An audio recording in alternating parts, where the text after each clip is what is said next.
However, after the Mountain West added more teams, the alliance was apparently just abandoned. And let me, these alliances are stupid. Anytime somebody says alliance, instantly just plug your ears and go, la, la, la, la. They literally mean nothing.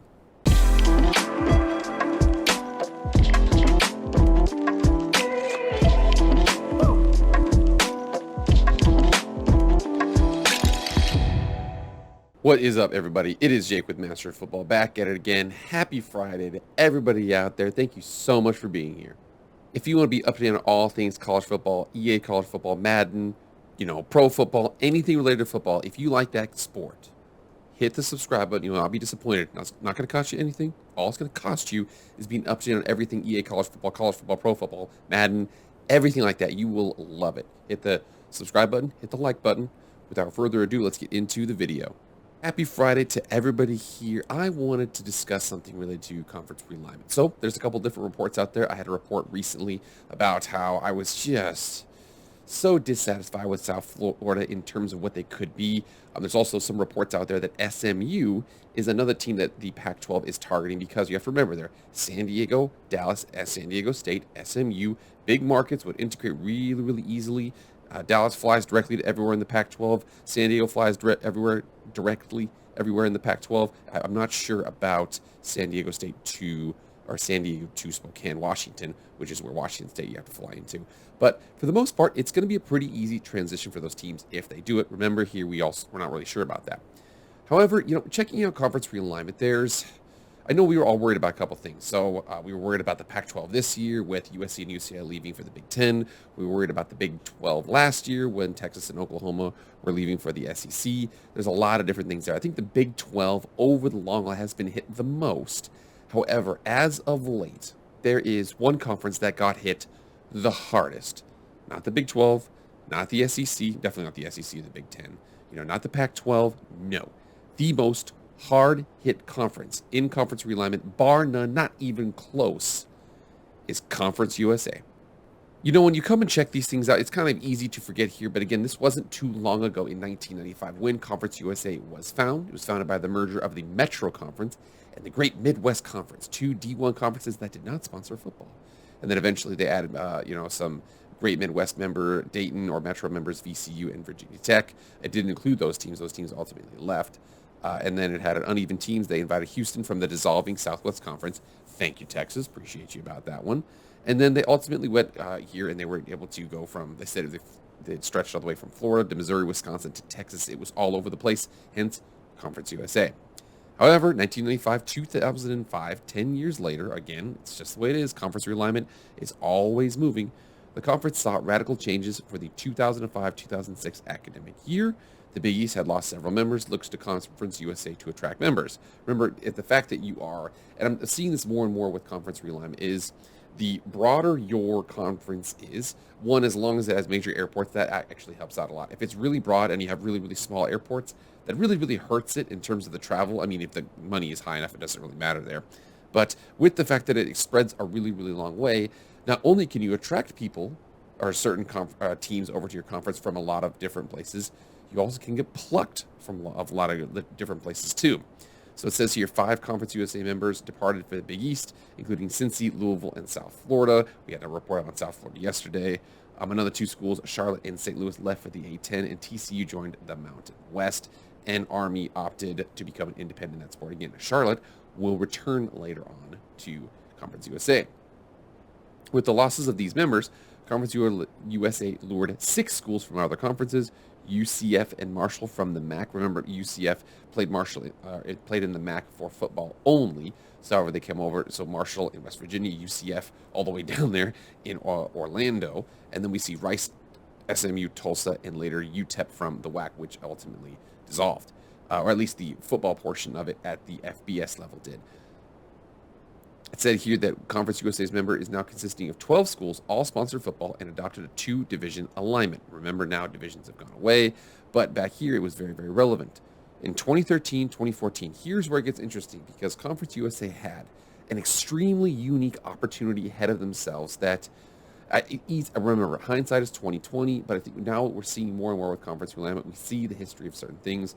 We see the fact that there was a huge opportunity missed for them to be a front runner here. I think the smaller conferences, it's harder to be a front runner because money gets split up. The money's not very much, and it gets split up a lot of different ways.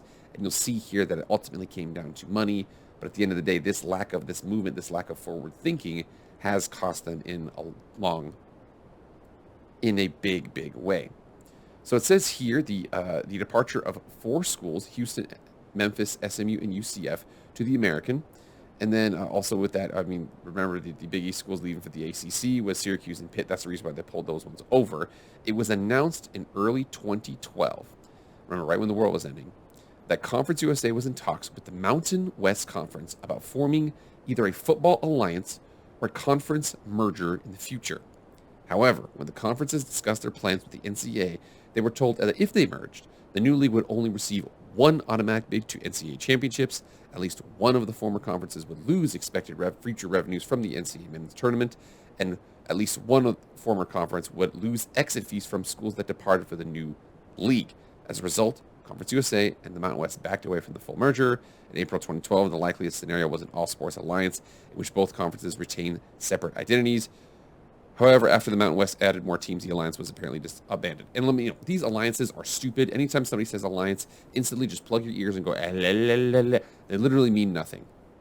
It says here that in 2013, 2014, it invited 5 new members to join the conference, and they're all accepted: UT San Antonio, La Tech from the WAC, North Texas and FIU, and Old Dominion. And then charter member Charlotte returned from the A10 and accelerated its recently established football program, which began play in 2013 as an FCS school, to FBS in 2015 and full conference rights in 2016. And then here we see a couple, and there's, again, conference realignment always moves. 2012, Tulane said they would leave for the Big East in all sports. East Carolina would leave for the Big East. ECU's membership was upgraded to all sports in March 2013. And then we see here that Conference USA responded by adding Mid-Tennessee and Florida Atlantic, both from the Sun Belt. So you see that. That's crazy here, that the Sun Belt was plucked by Conference USA. However, many years later, and again recently, Conference USA was plucked by the Sun Belt. And I think that, man, Conference USA had so many opportunities here to kind of separate itself in a lot of different ways. That merger with the Mountain West would have been huge, but there's a lot of money that would have been lost in the short term. I think, again, short term, short-sighted people that can come up with this kind of situations. I feel like they missed out on a big opportunity there. And then you come over here and you see the most recent stuff, and this is where it gets real ugly. On October 18th, 2021, Yahoo Sports reported that the American Athletic Conference, which had recently been rocked by the impending departure of 3 of its most prominent schools, Cincinnati, Houston, UCF, for the Big 12 Conference, was preparing to receive applications from 6 Conference USA members. Now remember, we had said before that Conference USA added 6 members at one time. That was from multiple leagues. No. The American took 6 Conference USA members: Charlotte, Florida Atlantic, North Texas, Rice, UAB, UT San Antonio. Remember here, if we look at this, so Charlotte, Miami, Dallas, Houston, Birmingham, San Antonio. That's the big reason why they brought these teams in. A lot of people think here, these teams, I mean, the America's going to lose money on these teams. They might in the short term, but they're hoping that in the long term, those markets, and again, some academic schools over here, can really help them out. ESPN had reported the next day that the American had received all 6 schools' applications. And then on October 21st, though it did not announce the effective date, that ultimately is going to happen pretty soon here. The day after the American announced its expansion, the Action Network reported that Southern Miss had accepted an invitation to the Sun Belt in 2023, a move which was formally announced by the university on October 26th. The report added that the Sun Belt was preparing to add 2 other Conference USA members, Marshall and ODU, as well as FCS program James Madison. ODU officially announced this move on October 27th, and then followed a week by Marshall. And then on March 29th, 2022, Conference USA agreed to allow Marshall, ODU, and Southern Miss to move to the Sun Belt beginning July 21st of this last year, a year earlier than it announced. So at that point, if we're doing the math here, so they lost 6, and then they lost 7, 8, and then Southern Miss would be 9. So they lost 9 schools. So they had 14, and then they went down to 5. That is ridiculous. Within a matter of, what do we got here? Within a matter of March 29th, 2022. We got October 18th, 2021. I mean, that's literally within a matter of like 6 months. They lost 9 out of 14, whatever that is. That's insane how many schools you can lose there.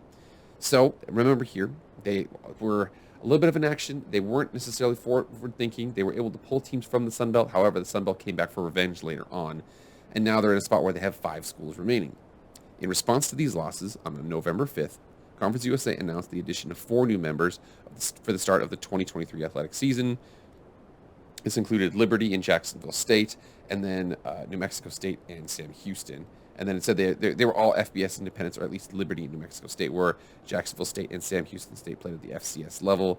And then Kennesaw State is going to join as well. And in ASUN, I think ASUN, I believe that is the Atlantic Sun. Yep, there you go. So they added 5 members there. So went from 14 down to 5, back up to 9, and then there'll be a 10 on 2024. So craziness abound. Now, we got to make sure we give credit where credit is due here. The reason why I wanted to bring this up, because this article was from yesterday, again, for me today, right now, for me making this video. But we see here from the AP, Conference USA deal with ESPN CBS includes mid-week games. So move over, Maction. We got some cuss-action. You like that? Cuss-action? Whatever. Anyways, Conference USA's new media rights deal with ESPN and CBS steals a page from the Mid-American Conference's playbook, with the New Look League agreeing to play midweek football games throughout October to try and increase visibility and build its brand. We obviously had an example to look at in the ratings from how MAC has done. Judy McLeod has said to the Associated Press, really, this is a membership decision, and if they're not going to buy and commit, then we would not have done it. I can't give enough credit to the football coaches who understand the importance of exposure. And again, exposure, content, and exclusive windows. That is a big reason why they are doing this. I mean, it says the 5-year deal starts next season as Conference USA goes through extensive membership turnover, and we already mentioned there 6 of the current members, that doesn't include the 3 the previous year, have decided to leave the team or the conference, and then they're adding Liberty, Jacksonville State, New Mexico State, and Sam Houston, and then Kennesaw State a year later. So the financial deals weren't determined here, but remember here, what you have to do if you are a smaller conference is you have to find a way to survive. They missed their chance earlier. I do think in the short term it would have hurt them. Merging with the Mountain West, a full merger, we're talking like a 20, 25 team league, something like that, it would have hurt. However, what it would have done is it would have given you a lot more stability going forward. There would have been, there's so many teams within there, there's so many markets, there's so many things, so many cool things you could have done. However, the money would have been cut up so many different ways. It would have been hard to make it work again. If you have to be, you have to address the situation right now, and you have to address the situation in the future. I think that for Conference USA, they addressed the situation for them right now when they said no to the Mountain West and the merger, but they did not address the situation in the future, and that's why they're in this situation. Now, they were able to pull some teams, and they're able to make a deal. So, unfortunately, because of the previous situation, they're going to have to lose a lot of teams, but they will play on Tuesday. This should instill some survival in them. They're going to get some money from this, but man, if you think about Conference USA, 14 to 5 to 9 to 10, and now you play on Tuesdays. Man, it used to be one of the top group of 5 teams. It wasn't even group of 5 because there was multiple different conferences out there, but it was one of the top non-BCS automatic qualifying leagues, and now it is struggling to survive. But, you got to do what you got to do, and they're innovating when they have to. Tuesday night games will help that out. So just remember, okay, if you ever said, oh my gosh, Conference Realignment, boo-hoo-hoo, you're not Conference USA, okay? Now, guys, get in the comments right now. Let me know what you guys think about this. Are you excited for some cuss-action? I'm telling you, I'm making it a thing. Cuss-action, okay? Are you excited for cuss-action? Get in the comments right now and let me know. All right, guys, that's it. Thank you so much for being here. Please like, share, comment, subscribe, do all that stuff. I really appreciate it. That's it for me, guys. I will see you guys later. I am out.